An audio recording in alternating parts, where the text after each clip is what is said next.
Hello বন্ধুরা, আশা করি সকলে ভালো আছেন। এক বাটি কাবুলি ছোলার মধ্যে হাফ বাটি দই মিক্সার গ্রাইন্ডারে দিয়ে অসাধারণ টেস্টি একটা রেসিপি বানানো যায়। আপনারা কি জানেন? তাহলে আজকে এই রেসিপিটা আপনারা দেখুন, আপনাদের আশা করি ভীষণই ভালো লাগবে। আমি এক বাটি মতো কাবুলি ছোলা সারা রাত ভিজিয়ে রেখেছিলাম, এই 8 থেকে 9 ঘন্টা। ভালো করে ধুয়ে পরিষ্কার করে তারপর এটাকে জল দিয়ে ভিজিয়ে রেখেছি। সকালবেলা দেখুন রেসিপিটা বানাবো। কাবুলি চানাগুলো কিন্তু বেশ নরম হয়ে গেছে, জলে ভিজে বেশ ফুলেও গেছে আর একটু নরমও হয়ে গেছে। নখ দিয়ে দেখালাম আপনাদেরকে। এক বাটি মতো কাবুলি চানা নিয়েছি। এবারে আমি এটাকে একটা মিক্সার গ্রাইন্ডারের ভেতর নিয়ে নিচ্ছি। বন্ধুরা, রেসিপিটা ভীষণই হেলদি আর ভীষণই টেস্টি, বানানোটাও একেবারেই সোজা। আমি এক বাটি মতন কাবুলি চানা নিয়েছি আর এর মধ্যে দিয়ে দিচ্ছি হাফ বাটি মতন টক দই। বাটি ধুয়ে একটু জলও এর ভেতরে দিয়ে দেব।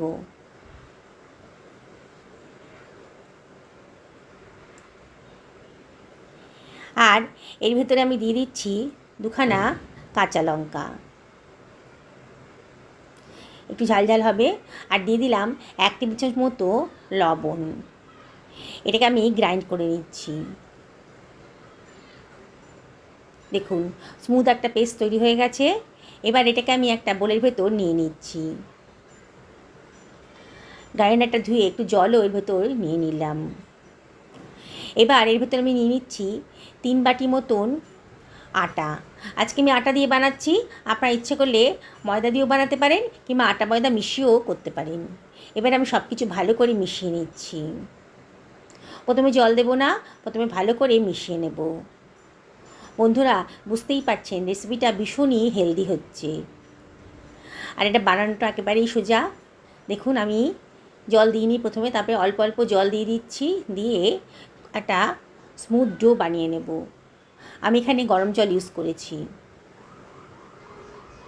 দেখুন অল্প অল্প করে জলটা দিতে হবে, যাতে জলটা একেবারে বেশি না হয়ে যায়। আমার যে ডোটা মাখছি সেটা খুব বেশি নরমও হবে না আর খুব বেশি শক্তও হবে না। খুব ভালো করে ঠেসে ঠেসে এটাকে মেখে নিতে হবে।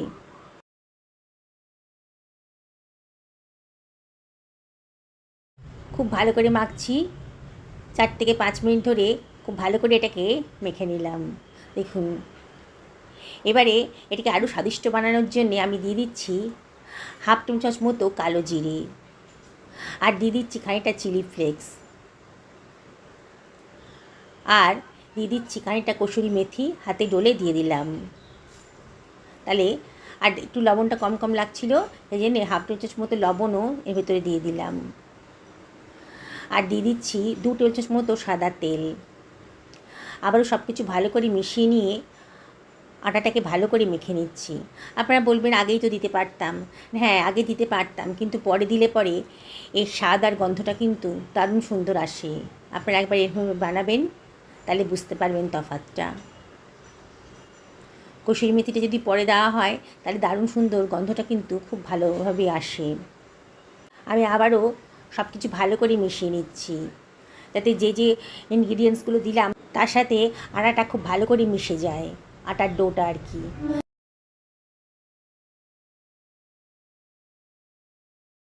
মাখতে মাখতে আটার ডোটা একেবারে স্মুথ হয়ে গেছে, দেখেই মনে হচ্ছে খুব সুন্দর করে মাখাটা হয়ে গেছে। দেখুন একেবারে স্মুথ হয়ে গেছে।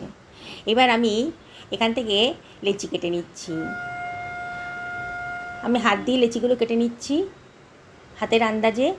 আমরা নর্মাল যে রুটি খাই প্রতিদিন তার থেকে একটু বড় করে লেচিটা কাটছি। মানে পরোটার লেচিগুলো রুটির লেচির থেকে একটু বড় করেছি। দেখুন সবগুলো লেচি আমার কাটা হয়ে গেছে।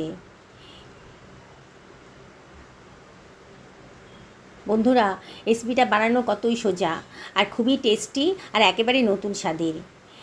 এবার একটা লিচিকে আমি নিয়ে নিয়েছি, নিয়ে আটা চাকতার পরে ভালো করে এটাকে গোল পাকিয়ে নিচ্ছি। এবার শুকনো আটা দিয়ে এটাকে আমি বেলে নেব। দেখুন বন্ধুরা, নর্মাল যে আমরা রুটি বানাই সেরকম করেই এটাকে আমি বেলে নিচ্ছি।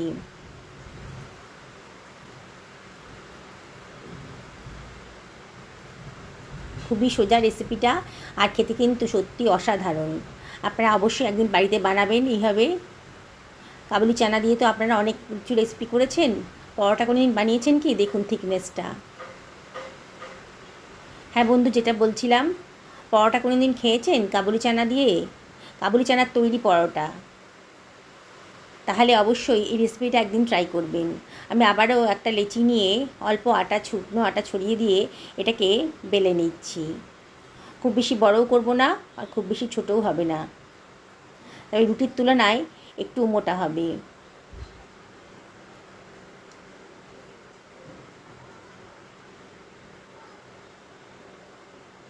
দেখুন থিকনেসটা।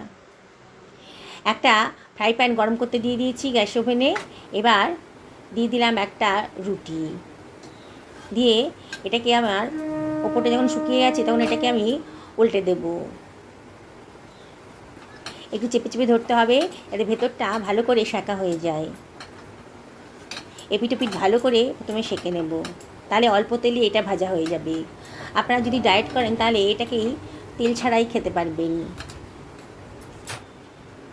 তবে আমি আজকে একটু স্বাদিষ্ট করার জন্যে ওর উপরে 1 টেবিল চামচ মতো অয়েল দিয়ে দিলাম, দিয়ে অয়েলটা ছড়িয়ে দিচ্ছি, চামচ দিয়ে দিয়েছি অয়েলটা, দিয়ে আবারও এপিট ওপিট করে ভালো করে ভেজে নেব।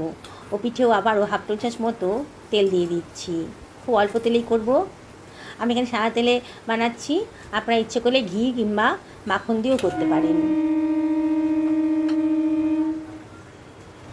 আর আগেই তো বললাম বন্ধুরা, যদি ডায়েট করেন তাহলে এটাকে গ্যাস ওভেনে ডাইরেক্ট গ্যাসের সঙ্গে একটুখানি সেঁকে নেবেন, তাহলে কিন্তু সুন্দর একটা রেসিপি তৈরি হয়ে যাবে, একেবারে ডায়েটের রেসিপি। দেখুন আমার সেঁকা হয়ে গেছে, এটি তুলে রাখছি। আর একটা রুটিও আমি দিয়ে দিচ্ছি। বন্ধুরা, রেসিপিটি যদি ভালো লাগে তাহলে একটা লাইক করবেন, অবশ্যই কমেন্ট করে জানাবেন এই নতুন ধরনের রেসিপিটা আপনাদের কীরকম লাগলো। নতুন বন্ধুদেরকে আমার চ্যানেলে স্বাগত।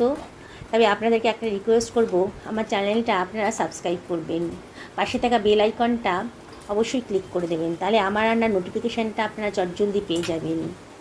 আর রেসিপিটি যদি ভালো লাগে তাহলে লাইক করবেন। পুরনো বন্ধুদেরকে অনেক ধন্যবাদ, তাদের সাপোর্টের জন্য এত দূর আসতে পেরেছি। আবারও একটা রিকোয়েস্ট আছে আপনাদের কাছে, রেসিপিটা ভালো লাগলে পরে লাইক করবেন, কমেন্ট করবেন, আর বন্ধুবান্ধব আত্মীয়স্বজনের সঙ্গে শেয়ার করবেন। এটাই রিকোয়েস্ট করব। আপনাদের লাইক আর কমেন্ট পেলে পরে আমার ভিডিও বানানোর উৎসাহ অনেক বেড়ে যায়। দেখুন কথা বলতে বলতে কিন্তু আমার পরোটাগুলো ভাজা হয়ে গেছে। পরোটাগুলো দেখতে কত সুন্দর হয়েছে। আজকে খুবই টেস্টি আর হেলদি রেসিপি তৈরি হয়ে গেছে। আটা দিয়ে বানিয়েছি, তাও আবার কাবুলি চানা পেস্ট করে বানানো হয়েছে, সঙ্গে দই দেওয়া হয়েছে। বুঝতেই পারছেন কতটা হেলদি আর টেস্টি রেসিপি আজকে তৈরি হয়েছে। এটা সসের সঙ্গেই খেতে পারেন, তোমার রায়তার সঙ্গেও খেতে পারেন, কোনো তরকারি খুব একটা প্রয়োজন হবে না। দেখুন কতটা মচমচে হয়েছে, একেবারে ক্রিস্পি পরোটা তৈরি হয়ে গেছে। বন্ধুরা, রিকোয়েস্ট করব অবশ্যই বাড়িতে একদিন বানান। সকলে ভালো থাকুন এই কামনা করি আজকে ভিডিওটা এখানে শেষ করলাম। নমস্কার নেবেন।